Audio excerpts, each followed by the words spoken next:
बच्चों, welcome to my YouTube channel light classes and अगर बनाए तो सब्सक्राइब करो, लाइक करो, शेयर करो, सपोर्ट करते हैं। क्लास 10th जो चैप्टर हम पढ़ते रहे हैं लाइफ प्रोसेस बायोलॉजी का जो चैप्टर है, आज हम यहाँ डिस्कस करने वाले हैं। वो करने वाले important topic Arabic respiration, reaction of Arabic respiration. अगर किसी बच्चे को व्हाट्सएप ग्रुप में जो नंबर दे गए, आप लोग ज्वाइन कर सकते। क्लास 10th वालों, ये जो टॉपिक है ना, ये आपको 100 में 95% चांस है कि ये क्वेश्चन आपके एग्जाम में आता है। क्या है ये अरेबिक रेस्पिरेशन? ये हम यहाँ पढ़ने वाले हैं। It is the respiration which use oxygen is called Arabic respiration. ये अरेबिक रेस्पिरेशन में यूज होता है ऑक्सीजन, उसे हम कहते हैं Arabic respiration.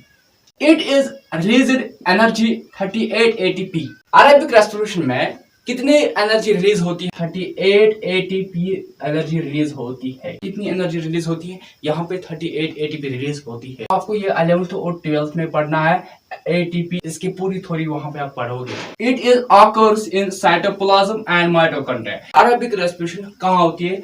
Arabic respiration cytoplasm में होती है, माइटोकॉन्ड्रिया में होता है। अरेबिक रेस्पिरेशन साइटोप्लाज्म में होता है, माइटोकॉन्ड्रिया में होता है। माइटोकॉन्ड्रिया क्यों कहते हैं power house of the cell?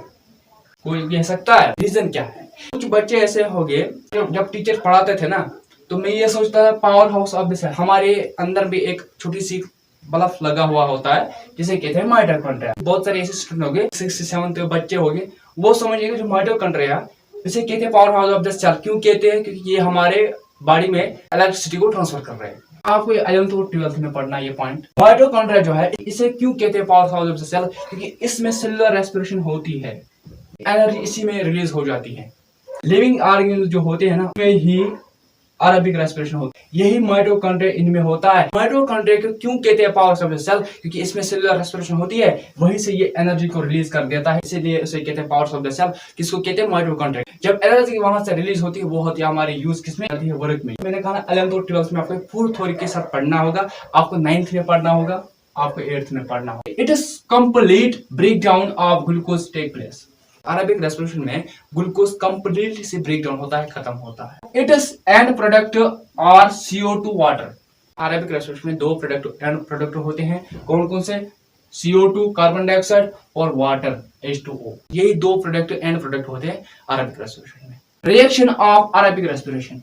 Arabic respiration वो रेस्पिरेशन होती है जिसमें ऑक्सीजन प्रेजेंट होता है, उसे हम कहते हैं Arabic respiration. C6H12O6 carbon dioxide कहते हैं, वाटर H2O जिसे आप कहते हो एनर्जी। C6H12O6 जो है, यानी कि ग्लूकोज जो है, ये क्या देता है? ये देता है CO2 कार्बन डाइऑक्साइड, प्लस देता है वाटर और प्लस देता है एनर्जी।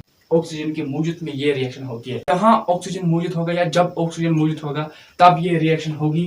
आई होप आप लोगों को ये समझ आ गया होगा।